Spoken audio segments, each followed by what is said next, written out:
अस्सलाम वालेकुम। क्लास 9 का हमने चैप्टर नंबर 1 स्टार्ट करना है जिसका नाम है fundamental of chemistry. Fundamental of chemistry में हमने पढ़ना है branches of chemistry, basic definitions देखेंगे, केमिकल स्पीशीज़ देखेंगे, एवोगाड्रोस नंबर देखेंगे और साथ में कुछ केमिकल कैलकुलेशंस देखेंगे। So let's start. Introduction. The knowledge that provides understanding of this world and how it works is science. वो वाली नॉलेज जो हमें अंडरस्टैंड करवा रही है कि ये दुनिया और इसके काम जो हैं वो अकॉर्डिंग टू साइंस किस तरह से चल रहे हैं, उसको हम साइंस कहते हैं। ठीक है, जिसके अंदर कोई लॉजिक छुपा हो और लॉजिक जानने के लिए हम उस पर एक्सपेरिमेंट्स और बहुत सारी चीज़ें कर रहे हों, उस फील्ड को हम साइंस की फील्ड कहते हैं। The branch of science which deals with the composition, structure, properties and reactions of matter is called chemistry. ये आपके पास जो है केमिस्ट्री की डेफिनेशन है। पूछ लिया जाए डिफाइन केमिस्ट्री या फिर what is meant by the chemistry, तो फिर आपने ये डेफिनेशन लिखनी है। क्या कह रहे हैं कि साइंस की एक ऐसी ब्रांच जिसके अंदर हम लोग किसी भी चीज़ की कॉम्पोजिशन, स्ट्रक्चर और प्रॉपर्टीज़ और उसके अलावा रिएक्शंस के बारे में पढ़ते हैं, उसको हम केमिस्ट्री कहते हैं।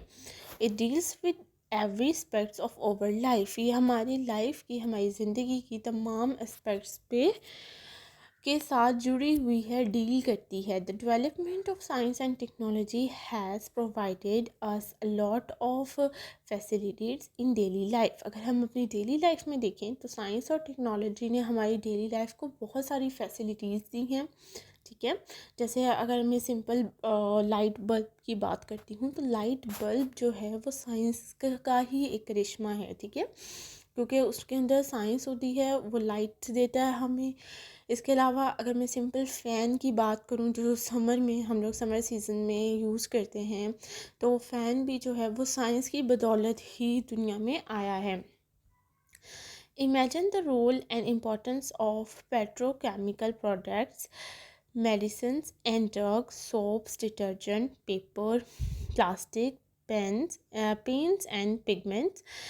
अच्छा, अब यहाँ पे उसने हमें बहुत सारी जो डेली लाइफ रूटीन जो हम चीज़ें यूज़ करते हैं वो बताई हैं, जैसे कि सोप हो गया, ड्रग्स हो गई, मेडिसिन्स हो गई, पेपर, प्लास्टिक, ये सब जो हैं वो साइंस की बदौलत ही ईजाद हुए हैं। The development of chemical industry has also generated toxic waste. अच्छा, अब यहाँ पे वो थोड़ा सा केमिकल इंडस्ट्रीज़ के नुकसानात की बात कर रहे हैं कि अगर हम केमिकल इंडस्ट्री में देखें तो जहाँ उसके बहुत सारे फ़ायदे हैं वहाँ बहुत सारे नुकसान भी हैं। टॉक्सिक वेस्ट जो है, ख़तरनाक वेस्ट भी केमिकल इंडस्ट्रीज़ निकालती हैं।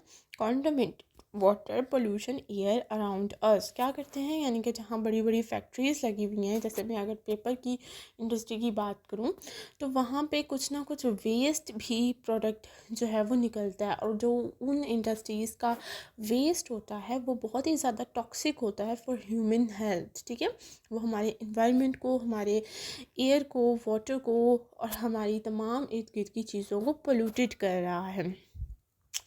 On the other hand, chemistry also provide knowledge and technology to improve our health and environment and to explore and to conserve the natural resources. In this chapter, we will study about different branches of chemistry, basic definitions and concepts of chemistry.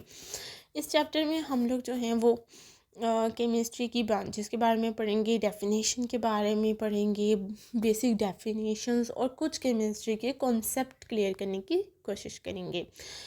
तो यहाँ पे आ जाता है branches of chemistry. Branches of chemistry में देखें क्या है। It is a fact that we live in the world of chemistry. We all depend upon different living organisms which require water, oxygen और carbon dioxide for their survival. ठीक है, क्या कह रहे हैं कि अगर हम अपनी ज़िंदगी में देखें तो यहाँ पे बहुत सारे जो है लिविंग ऑर्गेनिज़म्स हैं जिनको पानी की, ऑक्सीजन की और कार्बन डाइऑक्साइड की ज़रूरत होती है सर्वाइव करने के लिए, ज़िंदा रहने के लिए। Today, chemistry has a wide scope in all aspects of life and is serving the humanity day and night. ठीक है, अच्छा क्या कह रहा है कि अगर हम आजकल केमिस्ट्री जो है वो बहुत केमिस्ट्री का स्कोप जा रहा है, यानी क्यों कि जा रहा है, क्योंकि हर लाइफ की हर ज़रूरत को पूरा करने के लिए केमिस्ट्री जो है वो कारआमद है।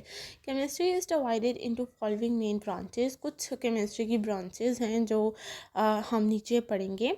ठीक है, सबसे पहले आपके पास आ रही है फिज़िकल केमिस्ट्री। फ़िज़िकल केमिस्ट्री क्या होती है? Physical chemistry is defined as the branch of chemistry that deals with the relationship between the composition and physical properties of matter along with the change in them। Physical chemistry एक ऐसी chemistry की branch है जिसके अंदर हम पढ़ते हैं किसी भी चीज़ की कॉम्पोजिशन और उसकी फ़िज़िकल प्रॉपर्टीज़ के दरमियान में क्या रिलेशनशिप है उसके बारे में पढ़ते हैं। यानी मेरे पास एक मैटर है और उस मैटर की कॉम्पोजिशन और फिज़िकल प्रॉपर्टीज़ के क्या रिलेशन में पढ़ूँगी, तो उस केमिस्ट्री को हम क्या कहेंगे कि ये फ़िज़िकल केमिस्ट्री है। ठीक है, फिज़िकल केमिस्ट्री की डेफिनेशन जो है वो physical chemistry is defined as the branch of chemistry that deals with the relationship between the composition and physical properties of matter along with the change in them. यहाँ तक जो है इसकी definition है। The properties such as structures of atom और formation of molecules, behavior of gases, liquid and solid, and the study of the effects of temperature और radiations on matter are studied under this branch। इस branch के अंदर हम लोग क्या क्या पढ़ते हैं? फिज़िकल प्रॉपर्टीज़ के बारे में पढ़ते हैं, या कि कोई एटम जो है या कोई मॉलिक्यूल जो है वो किस तरह से उसका स्ट्रक्चर है, उसकी फॉर्मेशन कैसे हुई है, गैसेस का बिहेवियर कैसा है, गैस, लिक्विड और सॉलिड का बिहेवियर कैसा है, उसके मॉलिक्यूल कैसे हैं, और टेम्परेचर का या रेडिएशंस का या फिर किसी भी चीज़ का इन गैस, लिक्विड या सॉलिड पर क्या असर होता है। तो ये सब चीज़ें जो जिस ब्रांच में हम पढ़ते हैं उस ब्रांच को हम फिज़िकल केमिस्ट्री कहते हैं। ठीक है, देन आ जाती है ऑर्गेनिक केमिस्ट्री। ऑर्गेनिक केमिस्ट्री की definition, organic chemistry is the study of covalent compounds of carbon and hydrogen, hydrocarbons and their derivatives. यहाँ तक इसकी डेफिनेशन है। क्या कह रहे हैं कि ऑर्गेनिक केमिस्ट्री ऐसी केमिस्ट्री की ब्रांच होती है जिसके अंदर हम कोवेलेंट कंपाउंड्स के बारे में पढ़ते हैं। ठीक है, यानी कि ऐसे कंपाउंड्स जिनके अंदर हम लोग हाइड्रोजन और कार्बन के डेरिवेटिव्स पढ़ते हैं उनको हम लोग क्या कहते हैं, उस केमिस्ट्री को हम ऑर्गेनिक केमिस्ट्री कहते हैं। यानी कि कोई ऐसा कंपाउंड जिसके अंदर मेरे पास कार्बन भी मौजूद है और हाइड्रोजन भी प्रेजेंट है, तो ये हमारे पास अगर प्रेजेंट हो तो हम इसको क्या कहते हैं कि ये ऑर्गेनिक केमिस्ट्री का कंपाउंड है। ठीक है, organic compounds occur naturally and are also synthesized in the laboratories। अच्छा, ऑर्गेनिक कंपाउंड्स जो हैं वो कुदरती तौर पर भी पैदा होते हैं और हम इनको लेबोरेटरीज़ में भी सिंथेसाइज कर सकते हैं, बना सकते हैं। Organic chemist determine the structure and properties of the naturally occurring as well as synthesized compounds। Scope of this branch covers petroleum, petrochemicals and pharmaceutical industries. ठीक है, अब इस ब्रांच का जो स्कोप है वो कहाँ कहाँ पे है? पेट्रोलियम में है, केमिकल्स में है, इसके अलावा फार्मास्यूटिकल्स में और इंडस्ट्रीज़ में है। ठीक है, Inorganic chemistry. Inorganic chemistry deals with the study of all elements and their compounds except those of compounds of carbon and hydrogen, hydrocarbons and their derivatives। यहाँ तक इसकी डेफिनेशन है। इनऑर्गेनिक केमिस्ट्री ऑर्गेनिक केमिस्ट्री के बिल्कुल opposite होती है। Inorganic chemistry में हम पढ़ते हैं तमाम एलिमेंट्स के बारे में। ठीक है, सवाए उन एलिमेंट्स, उन कंपाउंड्स के जिनके अंदर कार्बन और हाइड्रोजन आता है। जो ऊपर वाली थी ऑर्गेनिक केमिस्ट्री थी, इसके अंदर हम लोग पढ़ते हैं जिसके अंदर कार्बन और हाइड्रोजन प्रेजेंट हो, ऐसे कंपाउंड जिसके अंदर कार्बन और हाइड्रोजन प्रेजेंट हो, वो हम पढ़ते हैं इस केमिस्ट्री में। जबकि इस इनऑर्गेनिक केमिस्ट्री में तमाम नाइट्रोजन, ऑक्सीजन, क्लोरीन, तमाम एलिमेंट्स आ जाते हैं सवाए उनके जिसके अंदर कार्बन और हाइड्रोजन हो, इनके एक्सेप्ट, मतलब ये वाली चीज़ नहीं होनी चाहिए वहाँ पर, और ये और तमाम एलिमेंट्स प्रेजेंट होने चाहिए। तो आज हम यहाँ तक पढ़ते हैं। इसमें कोई भी कंफ्यूजन हो तो आप मुझसे कमेंट बॉक्स में क्वेश्चन कर सकते हैं। इसको पढ़ें, देखें और इसको समझें। ठीक है, चैनल को सब्सक्राइब भी कर दीजिएगा और साथ में लाइक भी कर दीजिएगा। अनटिल दैट, अल्लाह हाफिज़।